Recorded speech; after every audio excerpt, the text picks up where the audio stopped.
Welcome to Beyond the Surface. On our podcast, we highlight underrepresented voices in architecture. We'll humanize architects by uncovering who they are beyond the surface. Hi, I'm your host, Alex Sanchez, representing Illinois Tech's student chapter of the National Organization of Minority Architects. Today's episode is called Homegrown with our guest, Bryan Hudson. Bryan Hudson is a licensed architect in the state of Illinois. He is president and founder of SOMA Design Consultants, which is an architectural design and construction management firm. He specializes in residential design, commercial, religious, and educational projects. Bryan has served as treasurer of the National Organization of Minority Architects, where he also served as the 2017 to 2018 national president. In 2019, he received the AIA Illinois R. Buckminster Fuller Award for Social Good. Thank you for taking your time to be here today. How are you feeling? I'm good. It's just a lot's going on, home and work, so I'm glad to be here. I'm glad you were able to take your time to be here with us. We'll get started with our first question. Can you tell us about your background and how you grew up and how that influenced who you are today? Long-term, lifetime Chicago resident, born and raised on the South Side, last of 6 kids.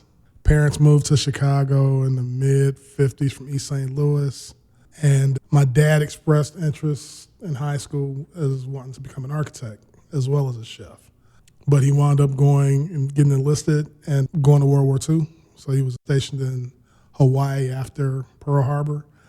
And when he got home, he finished up school and met my mom and started having kids. So architecture kind of went out the window for him at that point. Growing up, I liked to draw, specifically buildings, and I guess I can say I'm old enough to what is now called the Willis Tower, but we're going to call it the Sears Tower, was under construction in the early 70s. And so as a kid, I could sit and look out the back window of the house and see downtown Chicago starting to evolve with the towers. And so I would draw the skyline all the time. I asked my dad, we stand on the front porch, I think I was about 6. And I'm noticing the houses on the block all looking similar, but not quite the same. That's when I got my first explanation of architecture and development, from the standpoint that they had a base plan for what this house would look like: 4 bedrooms, dining room, kitchen, living room, basement. Some of them had wraparound front porches, some didn't. Some had bay windows, some had picture windows. And he told me there was one person that was responsible for doing all of that. It's like, okay. And so from there, my brothers would teach me how to draw and continue sketching. And I got to high school. I went to Lindblom, which was Lindblom Technical at the time. And it had one of the top drafting programs in the city. He bought me my first drafting kit, and the rest, as we say, was history. It's really about my parents, because they instilled education at an early age. So I was reading books when I was probably 3, 4 years old. Sitting in my mom's lap reading a newspaper. So they were serious about education. So when I got to Lindblom, I just felt like I was where I was supposed to be. Can't say I was the greatest student.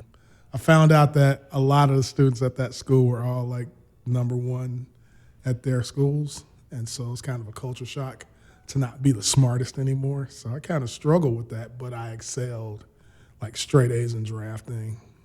In my science classes, I did well. What's interesting is my dad had a dream for me to go to either 2 schools, Tuskegee University in Alabama or IIT. And we would take the train, because my mom worked at Marshall Fields. So sometimes my dad would take me to visit her. We'd have lunch. And we would take the red line on the Dan Ryan, and he's like, "See that red brick building over there?" It's like, "Yeah, that's where you're going to go to school." And so he explained to me about Mies, and it's like, this man knows a lot. So funny enough, again, wasn't the greatest student, but I took the ACT. And at that time, I didn't realize you could take it more than once, so I only took it once. And I scored high on the math and science, but the overall score wasn't that great. But it was high enough to be accepted to IIT's architecture program. But unfortunately, he had a stroke my senior year in high school, right after Christmas. And he lived for maybe another 2 years, but because of the medical bills and everything else, my mom was like, we can't afford, at that time, get this, Tuition was $10,000 a semester. I'm sorry. As a student here, that's like Yeah. This was in 1986. So it was $10,000 a semester.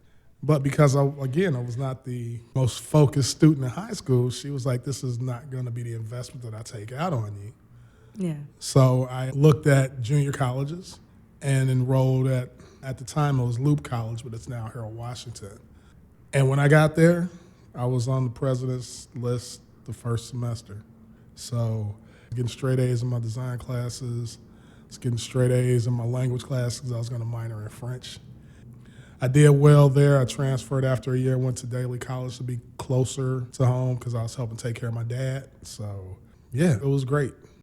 There was a lot going on, I feel, when you were like growing up, which is why you ended up probably at Harold Washington.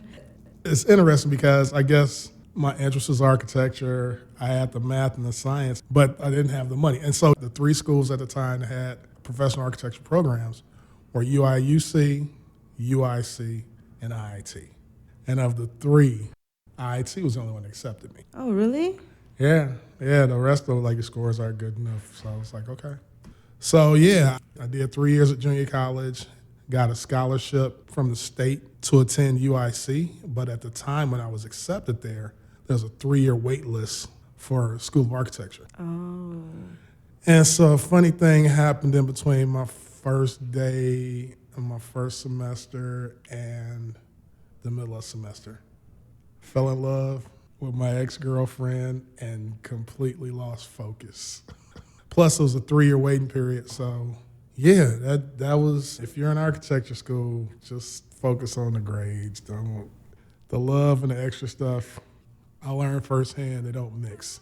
So, unfortunately, after a couple of years of trial and error, making the mistake of taking my prereqs calculus and physics at UIC with a room full of maybe 400 or 500 engineering majors. Wow. Yeah, my grades weren't that great compared to the folks that were actually majoring in this stuff. So I wound up being put on probation, and subsequently I decided that I would just go and regroup, work for a year or two, save up some money, and then attack architecture again. So I wound up at the post office for about a year and a half, and I went back to Harold Washington. And one of my professors, who was an IIT alum, he told me about portfolio workshop at UIC and said that they were opening up the program for transfer students, so you should look into it. This portfolio resume workshop was being hosted by NOMA, which is the Illinois chapter for National Organization of Minded Architects. And at that particular event, I met my first mentor, Billy McGee, who is an IIT alum. So you see how the IIT keeps popping up in my life? Yeah. And so I had no clue as to what the portfolio was supposed to be, because at a junior college, the vocabulary and the ideas of what design and architecture are completely different with the design school. So my portfolio was like a 36 by 24 case with all my drawings, all my boards. I'm thinking, okay, they want this, so Billy explained to me, no, you need to reduce everything down and submit a small copy to the school. Okay.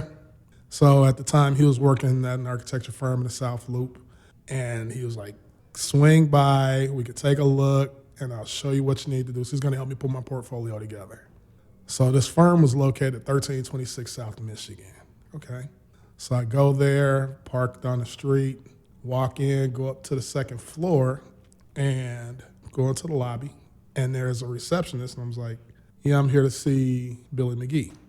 Well, I look to my right, and there's this gray-haired gentleman sitting on the couch. Actually, he's laying on the couch with his feet up and whistling a song. And I was like, who is this guy? Well, he asked who I was, and I introduced myself, and I was like, and you are? And so he pointed to the initials on the wall. The initials to the firm was WCA, Wendell Campbell and Associates. And so the firm that Billy was working at was Wendell Campbell. Wendell Campbell is the first president and founder of the National Organization of Minded Architects. Oh my gosh. And also one of the first black students to graduate from IIT. See how it just keeps... Yeah, it just keeps coming. So, short story about that. You asked about mentors. Billy and Wendell are my first two. If it wasn't for them, I probably wouldn't be sitting here talking to you guys right now. And Wendell, I guess he had a knack for reading people. And so when I met him, I explained how I was trying to go to school. He was like, well, if you need anything, feel free to just come here anytime you want. You don't have to call. If you want, you can just come in, go to the back room and find whoever you're looking for, and don't worry about it. Now, what firm owner, could you imagine somebody at SOM saying, just show up anytime, don't worry about calling, you can just walk through the office? No, that wasn't happening. But for him to be a firm owner, at the time one of the larger black firms in the city, and to just give us access is something that isn't done enough these days, but I actually do practice that. So I got accepted to UIC, and my first semester I was introduced to a group called BASE, Black Art and Architecture Students for Excellence. And I was like, okay, this is cool. And so I was kind of leery of joining. I just wanted to figure out the grades and the landscape of the school because everything's different. The vocabulary is completely different. Studio times, I'm like, so we're here for 4 hours. Like it was a lot of new stuff. But got through the first semester, and I can remember this clearly, that I had a project. We had a site on Taylor Street, not far from where I live now, to develop an artist's kind of loft workspace. The subject that I picked to occupy the building was a graffiti studio. Okay, this is 93. So I was told that we had to provide plans, elevations, and an axonometric section, which I was like, what the hell is that? And a scale model out of basswood at a 1/4 inch equals a foot scale. So I never built a basswood model. I had never drawn an axonometric section. And I had the plans and elevations done, but I did not realize how much time it would take. And this was all ink on Mylar. So we're drawing by hand. So it was a culture shock. So during the crit, my professor understood what I was doing. He kind of figured, he's like, you're new here, we're gonna help you figure it out. But one of the reviewers, I think it was probably a grad student or maybe somebody just recently graduated. He was a white guy, young, kind of arrogant. I did my presentation with no hours of sleep. I just grabbed everything, went to the presentation studio and pinned up. And so when I explained that this was a graffiti studio, and at the time the mayor's office had a scholarship program for tag artists to win a competition and get a full ride to the art school. So I felt like it was something that was pertinent for the community that I came up in. I was like, this would be dope. And it's my first taste of, I would just call it racism, with the questions that he asked me. So basically he was like, so I see what you did. This is, why would I want to go to a graffiti studio? And I was, again, little no sleep, and I just looked up and I kind of puffed up my chest, and I was like, this isn't the place for you to be. And I kind of took a step forward, and my professor was like, Bruno Ost, Professor Ost was like, hey, so he took over my crit. He was just like, let's just dial it down. Because again, I can't imagine somebody that didn't look like me would get a question like that. And so I was a little heated. So passed it. I wound up taking some additional design classes on the interim to just kind of help me get acclimated. So I survived that year. And then NOMA had a conference here the next year. And the outgoing president of BASE appointed me as president for BASE, because there wasn't a bunch of students, so it wasn't like a full election. So he's like, you're active, you're around, you're doing it. So I do it. And then I met another mentor who wound up being a business partner. He's no longer here with us, Ken Casey. Ken approached me during studio. I was like, hey, do you own a suit? It's like, yeah, I still have my graduation suit. So it's like, in college, you usually have just one suit that is for every occasion. So I had a suit. He was like, how would you like to volunteer and just be our gopher for the conference? Sure, what do I need to do? Just be ready. I'll come get you and just do whatever we tell you for the next 4 days. So they had the conferences at the Hilton on Michigan Avenue, and I'm working, I'm a volunteer, I'm helping out, and I'm starting to meet all these students from around the country. And they were all like, yeah, we're at NYU, we're at USC, Hampton, Howard. I was like, oh, okay, cool. And so they wound up having part of the conference took place at UIC's campus, and they did a tour of the architecture building. So at that point, that's when I started to meet other NOMAS chapters, and I was like, why does BASE exist when NOMAS? Because I didn't know anything about NOMAS. And I'm just finding out about NOMA. So at that point, I decided we were going to start a NOMA chapter. So I was the founding president for the UIC NOMAS chapter, and they are still alive and running to this day, although there's an ebb and flow with students, because I know IIT was here and then they went, and so they're back. So it's the consistency with the schools is kind of interesting. Yeah. But they're here. So thank you for having me. Yeah, thank you for all of that. You went through, you touched so many points. I feel like it's kind of interesting that you meant the founder of NOMA, but you didn't really know of NOMAS. Okay, before we do talk about NOMAS, you mentioned some of the mentors you had in your past. While reading about you, I found that you talked about the lack of representation. Can you talk about how mentors and role models influenced your career? Yeah. Again, it's when I was in high school, there was a black architect that came to career day, and I was excited. I was like, man, because honestly, the only architects that I had seen were Mike Brady on the Brady Bunch and Wilbur on Mr. Ed, who Talking Horse, and his owner was an architect. But these are the only two architects I had ever known or seen, and they were both white. And so I'm like, I want to do this, but I don't know anybody that's doing it that looks like me. And so when I got a chance to ask him the question, he quickly told me, because I asked, do I need to take any more advanced drafting classes? He's like, no, you don't, because you should probably choose another profession. What?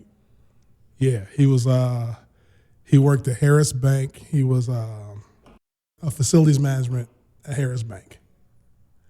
And it's like, yeah, and I guess in the mid-'80s, there was probably a recession or whatever, so maybe the job forecast was like, dude, don't kill my dreams. This is the first exposure I get, and this is what you're telling me to do. But my dad was like, you're going to be an architect. So I was like, fine. Meeting Billy, and at that time, he was the president of INOMA. He took time with me to work on projects. We're still drawing by hand back then. So that one-on-one training, we still work together to this day.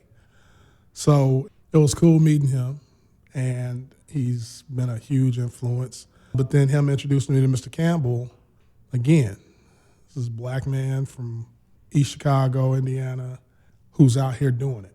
And I mean, he's doing multi-million-dollar projects around the state of Illinois, projects in Gary, Indiana. So I'm like, he's doing it. I see a way forward. I never thought that I would be a firm owner or let alone own two firms. I was just going to be happy to work for somebody that looked like me. So going through school, I focused as the president and then later as an officer that we would meet as many firm owners as possible, all backgrounds, but my focus was to meet all the black architects, as many as I could, because I wanted to work for them. I wasn't really awestruck with Perkins and Will, Skidmore. It's like they're great, but I want to go somewhere where I can see people like me doing the same stuff that they're doing. We have the same education, we have the same license requirements. We just don't always get the same opportunities. Yep. So it's like we just have to go out and take it. And the cool thing about Wendell was he had the vision to create projects. And that was how he ran his practice. He did a lot of church work. He was like the church architect for years.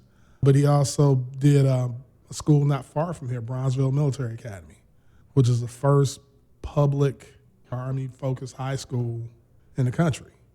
And it was an abandoned military base from the 30s. And he created the opportunity for the Dunbar students to go in, measure it up, draw it up. And then it eventually became a project and wound up being one of the crown jewels in the Public Building Commission's portfolio. So again, seeing this and then meeting all those different students from around the country at the different NOMAS chapters, I was having a brainstorm of we could like graduate and start our own firms and still work in our different states and just do this cross-pollination and just work together. So I think the representation piece is really important that I met those folks when I did, because that just, I guess, it fueled the fire for me to see more and do more. So that's where we are. It's funny, I would say a majority of the folks that have worked for me have been 50% women and all people of color. So I've had Indian women, Pakistani, Kenyans, African Americans. So it's been cool to just give them the opportunity, and they come in and do some amazing work with me. So I'm not discriminatory, but most of the folks that have come to work for me, either at SOMA or Beehive, look like us. That's really nice. I feel like, for example, like I went to the last NOMA conference, which is actually where I had the first chance to speak to you. Mm-hmm. But I feel like that was a huge shock to me because I probably had never seen so many people of color who are in the architecture field all in one place. So it was very like impactful and kind of life-changing, honestly. But I feel like to be able to also, while you're in your own practice and have your own firm, to be able to create spaces for people where they feel like they belong, where they look around and see people who are like you, who can also share their culture with you and have that small community of people. I feel like that's very impactful in the work field. To me, if you don't embrace other cultures, you're designing in a bubble. And that's kind of what American architecture has given us since the beginning. That's what you get. And I mean, if you think about, there's a clothing brand, FUBU, for us, by us. Why would I have somebody that doesn't have a background that I have come to Inglewood and design something when I have roots there? I'm there all the time. I went to high school there. My parents first lived there when they came to Chicago. We opened up our second practices there. So it's like I kind of get what we need economically and culturally, as opposed to somebody that's from, I don't know, Waukegan and has never been to the South Side. Nor wants to interact with it, because that happens a lot with architects here. But then they want to come in and design. I'm like, we don't, it's sad. But I tell my partners all the time, I'm like, I'm not really interested in projects downtown. There's a lot of communities in and around Chicago where we are that I would be more interested in designing and helping. And that's what I've been doing for the last 15 years. Wow. So can you tell us about the history of SOMA and how that began? Okay, so SOMA began conversation on my front porch when I was 6 years old talking to my dad.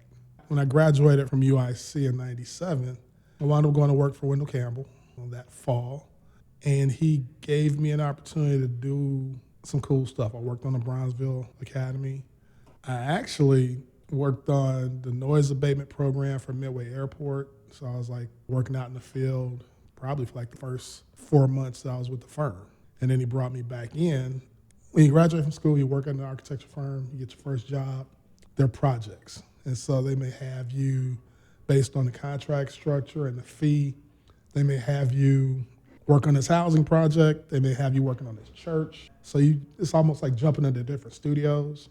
So after I finished my assignment with Midway, he brought me back in, and he was like, well, I have a project out in Gary, Indiana.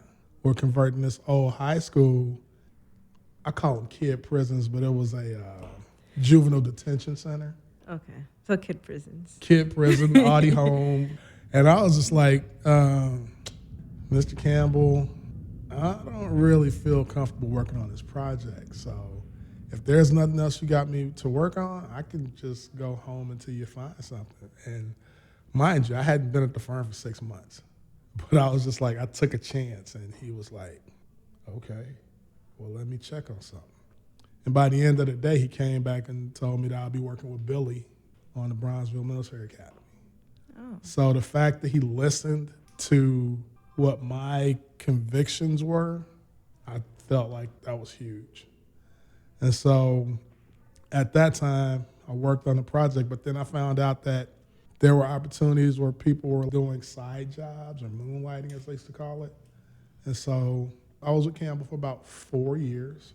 And then the economic downturn, so I got laid off.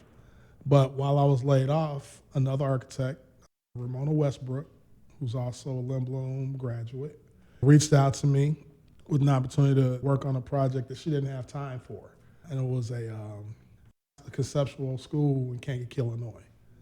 And so I was like, oh man, so I could do some design, I get to get paid for it while I'm still looking for a job. And that opened me up to doing work outside of the office. I wound up going to work for Smith & Smith & Associates. And while I worked during the day on their projects, clients would approach me and do design work after hours. And so one of my classmates, Telly Jefferson, who was my first VP at UIC, came up with a logo. And so the logo spelled SOMA, because I came up with the name. And if you spell SOMA backwards, what does it spell? Amos. Amos. That was my dad's name. So from the inspiration of being 6 years and explaining what architecture is to opening my practice, my dad is my silent partner. So he passed in 88, but here we are in 24, 15 years open. Every time that there's a paycheck or a deposit to the account, we get paid. So I'm living his dream for him of being an architect, but he also wanted to be a restaurant owner, so I do quite a few restaurants, fast food places. So we're good. We're good. So that's the origin. That's where Soma Design comes from. That's so impactful. It's like you guys are both living your guys' dream together exactly the way you had just said it. And it's like also how he's going along with this journey with you. And he would have been 97 January 19th. Wow. He would have been 97 years old. And so I'm here at IIT, the school that he chose for me to tell, even though it's supposed to be about me, is telling his story. He was my first role model before I met Billy and Mr. Campbell. I feel like his impact on you is so great. Like, you wouldn't really be here without him. No, and the funny thing is, they thought they were done having kids after my sister. So there's like a 7-year gap between me and my other sister. And so the joke in the family was, I'm the miracle baby or the accident. I choose miracle. My brothers and sisters call me the accident, but I'm clearly here for a reason. And I guess I've impacted a lot of folks the way that they helped get me to this point in my career. And I have a question. There was a time that you were president of NOMA National. How did that happen? So, again, I would say it's all Wendell's fault, but NOMA was founded in the Bahamas in 1971, where that group of architects that met in Detroit went down, actually in November 71. They went to the Bahamas, Paradise Island, and talked about forming the organization. And so when I became president, my college roommate, who oddly enough graduated from Tuskegee, so remember the two schools my dad wanted me to go to. Yeah. So Tuskegee had an exchange program at UIC, so Sheldon is like my brother. I went down there the Christmas before I officially took over in January and stayed on Paradise Island and kind of reflected on becoming president and really taking over as president where they started the organization literally on the same island however many years before. So it was Wendell in 2002 at the NOMA conference in Fort Lauderdale, Florida. At the time, we were transitioning out of management companies, and prior to that, I served as the university liaison for 2/3 of the country, actually three-quarters of the country. There was another university liaison in Louisiana who was about to leave office. So I was kind of responsible for all the schools in the whole country. And I guess I was doing such a good job that when we got to Fort Lauderdale, I had a rental car, so I took the president to the bank to do some NOMA business, come back to the general session, and there was a motion on the floor for a new treasurer. And so Mr. Campbell, Drake Dillard, who was the incoming president, and I think Ken Martin, who was the president at the time, were walking back into the convention center to go to the general meeting. And Mr. Campbell was like, hey, the position of treasurer is open. You gonna do it, right? And I'm like, this is a trick question. I can't tell this man no, because so I'll say yes. And I had actually had the opportunity to be treasurer for UIC's Architectural Alumni Association. So I was like, so I figured it out. But that was the first time being in an elected position, because university liaison is appointed, but treasurer was elected. And so I had, okay, so being trusted to handle all the finances for the organization and starting up the bank accounts, it was a lot, but I guess he felt like he picked the right person to handle the responsibility. And I think that inadvertently put me on the path to presidency, because, again, I never thought I'd own my own firm, let alone two, and I never thought about being president.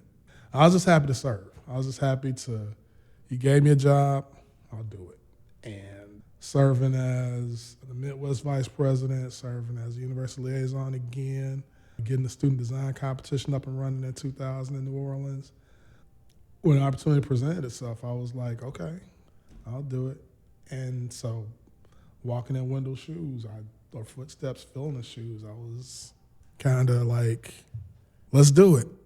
So we were at the LA conference in 2016 when they passed the NOMA staff over, and that's when it got real. So served 2 years. It was a good time. I learned a lot. I saw a lot.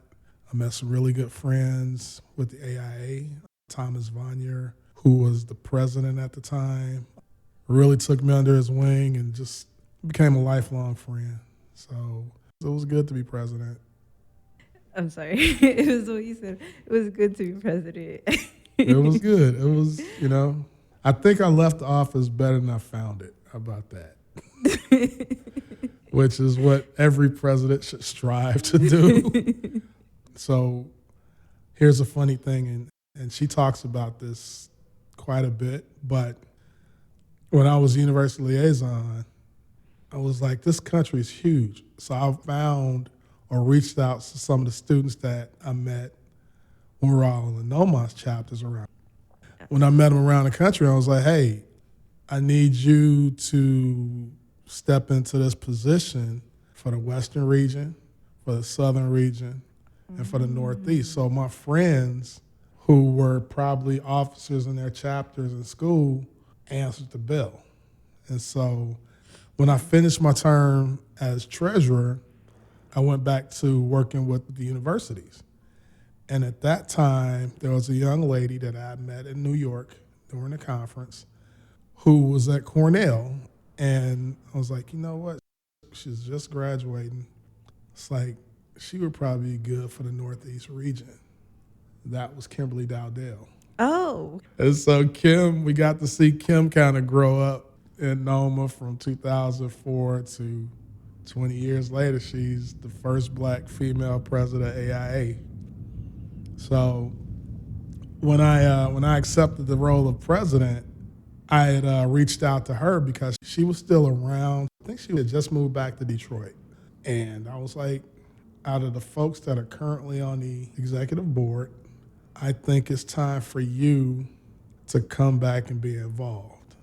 And I just felt like she would compliment me the best as my vice president. So I drove to Detroit.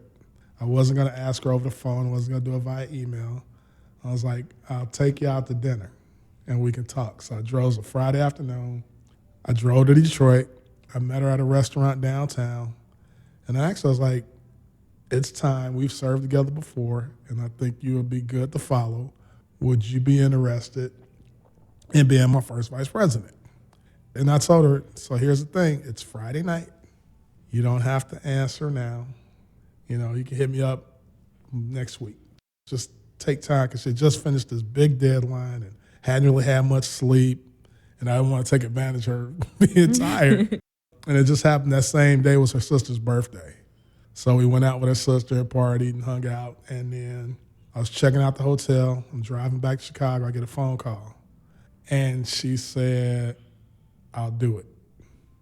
And as you can see, after she served, or while she served as president of NOMA, she handled NOMA during the COVID crisis.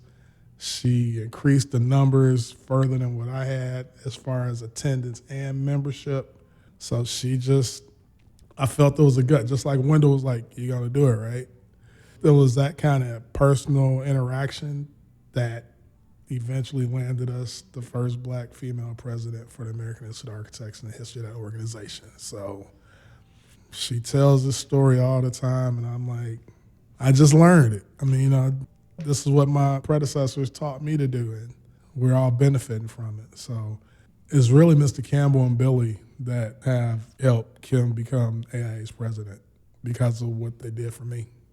I was going to say that, like, I find that kind of interesting that it started with you receiving mentors, and now you have become the mentor for a lot of people. How did that happen? Like, when did that flip? I know David Stewart has talked about you a lot, too. Yeah. We served on the board together. He was a student rep at the time that I was a university liaison, and he says he's largely responsible for all of my gray hair, and I was like, he might be. But he's grown. And so I'll say this because I know probably 60% of my practice is coming through mentoring. And so the work that I do with NAACP and with Project Pipeline is just, I tell kids, I tell young folks, I'm not going to be a dream killer. I'm not going to be that guy from Harris Bank that says, screw your dreams, go do something else. And the cool thing about with the NAACP AXO program is that it's not just architecture. These kids can compete in up to 3 different categories: music composition, music performance, whether it's instrumental or vocal. There's all kind of STEAM categories: engineering, architecture, physics. There's culinary, humanities, so like short story, original essay, playwriting, dance categories, photography, for visual arts, painting, sculpture. And we've been blessed to operate in this program for like the last 11 and a half years. And it culminates with a local competition where the winners in each category can then travel to nationals, compete against students from around the country in those same categories. And we've come back with several medals: gold, silver, bronze. And these students now are young adults that are living their dreams. So they're teachers, they're PhD candidates for communications and engineering, professional musicians. One young man runs a glassblowing residency through the University of Chicago. So all we did was listen to them and just kind of help them along that path. I'll never tell somebody what they can't do. And sometimes, even if they don't believe they can do it, I give them a kick. Like, yo, it's up to you whether you want to do it or not, but I'm not going to be the thing that holds you back. Exactly. Yeah, this is my 12th year working with AXO, and I got room for more. I feel like you're still doing a lot. Yeah. Yes. And it's cool because with the Project Pipeline, we've hosted, even through COVID, probably the last 6 or 7 camps here at IIT in Crown Hall. And I actually started Chicago's Pipeline Camp about 10 years ago. Oh, wow. Maybe 10, 11 years ago, with 6 students at Chicago State University. A friend of mine ran their aquaponics facility, but they also kind of like had a place where they would build all kind of things. And so 6 students, a one-day camp. We went up there, and the project was to design grow beds that they could build and then use to grow plants that they had cultivated in the aquaponics lab. And it was a success. The next year, we moved the camp to Blue 1647, which was like a tech incubator hub. That's when they really got to do the architecture piece. It was a situation where we had camps around the country and we needed to have one in Chicago. And having it here, I was like, we just got to make it happen. If we can at least get 1 or 2 under our belt, we'll get enough people involved and inspired that we can grow it bigger.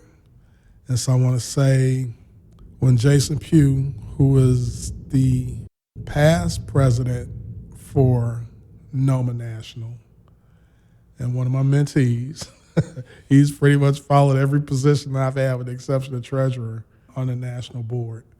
When he and Oswaldo Ortega, who are both past NOMA presidents, got involved, we went, like I said, 6 students, 20 students, to I think the biggest camp that we had was like 150. So I saw what the potential could be if we got the right folks involved, and they took it from there. Yeah. So I guess, again, it's the visionary part that Wendell put upon me. And then I said, if we can get it started, I know we can do great things. And it's been doing that since day one. Mm-hmm. And that gives all the kids that look like the 3 of us opportunities to pursue their dreams, to the point that one of my former students in our 3rd camp at the University of Chicago, she, I believe, is a student here, and she's an intern at Beehive. Oh, yeah, we know her. Jumana? Yeah, she's in our year. So Jumana is one of my students from Project Pipeline. Oh, wow. It's funny, there's a video floating around on YouTube. We were in the office watching it one day, and she's like, oh, my God, that's me. I was like, so I guess we're doing something right.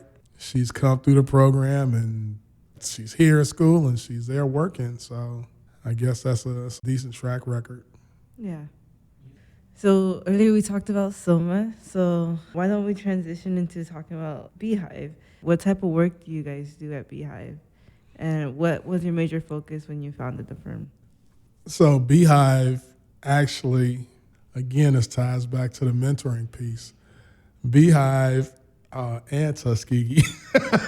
So Beehive actually came about in the conversation back maybe in 2003.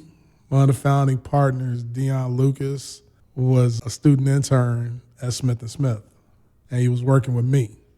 And so when he would come home for the summer break to work, we'd take lunches and we, drive around the neighborhood or walk around the neighborhood, and it was like, man, it would be cool to have our own firm, because he was in the cars. He's still in the cars, but he's like body work and stuff like that. It's like, it would be cool to have our own firm where we had a body shop on the first floor and the architecture firm upstairs. It's like, well, yeah, I can run the firm and you can run the body shop. It's a mixed-use building. We're doing both of the things that we love, and let's go. I mean, you never know. He was like 19 at the time. You never know when folks are paying attention or listening.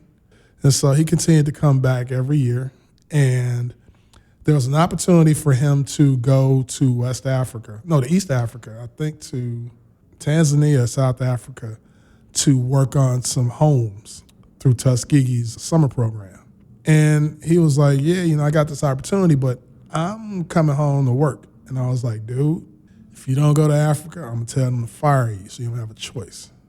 So about a month later, I get a phone call on a satellite phone saying, B, thank you, man. It's the best choice I ever made, because he's calling me from Africa. Mm-hmm. And so they got to build the homes and just the whole experience. And so it was cool. So when he graduated, there was an opportunity for him to go to New York to work for SOM's office. And again, he calls and tells me, yeah, man, can't wait to get back. And I already knew he had an opportunity in New York. So I was like, dude, if you don't go to New York, it's going to be a problem. So he went to New York. I think he was in New York for about 2.5, almost 3 years.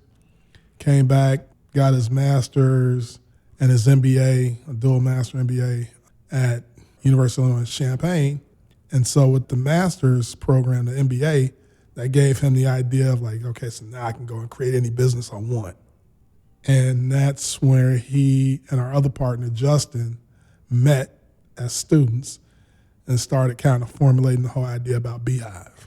And so about almost 7 years ago now, it was officially formed where Beehive would be structured to empower young professionals, recent grads, to come and work with us and be exposed to all factions of architecture design.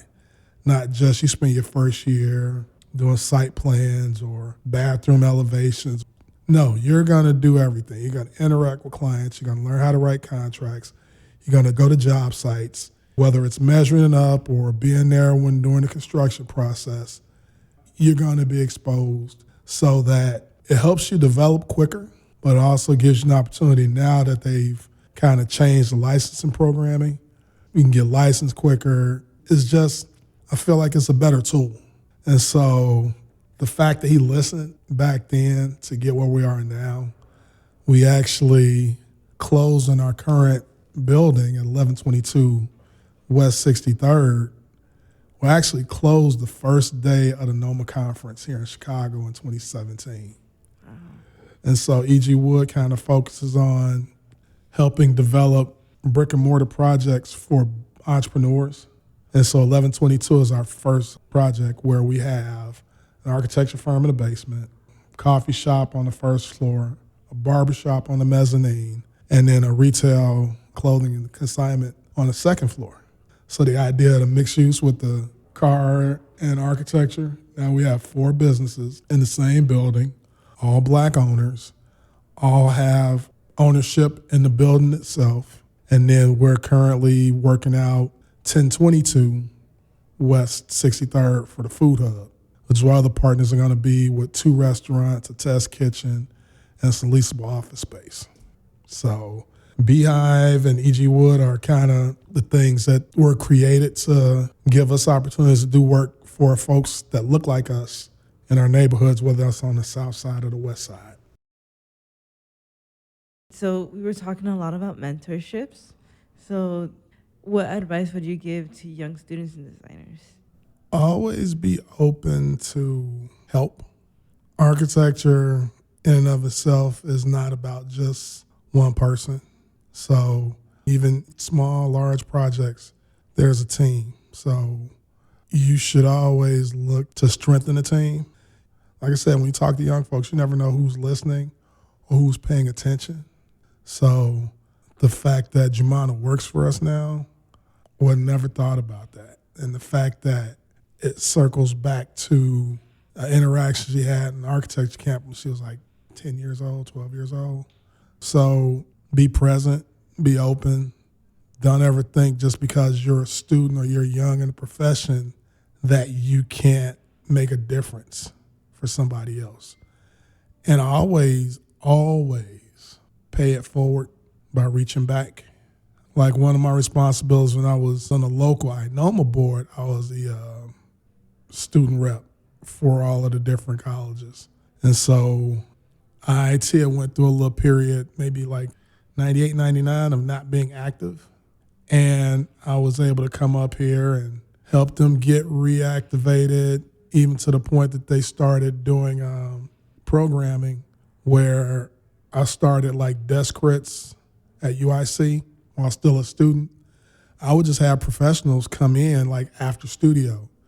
And these were professionals that looked like me, that weren't being invited to the crits, that nobody could find. Like, you know, why are these folks on the crit Caucasian?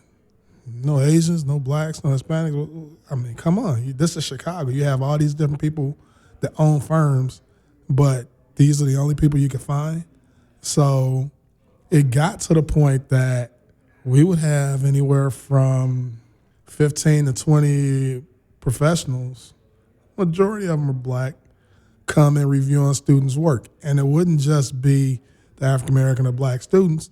It was anybody who had work they wanted to have reviewed. So the white students would come. Everybody was just like, this is where we're going to be.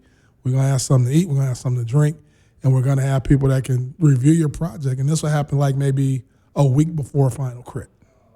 And so coming up here and talking to the students who are my friends to this day, Jerome and Tiana were the presidents back then.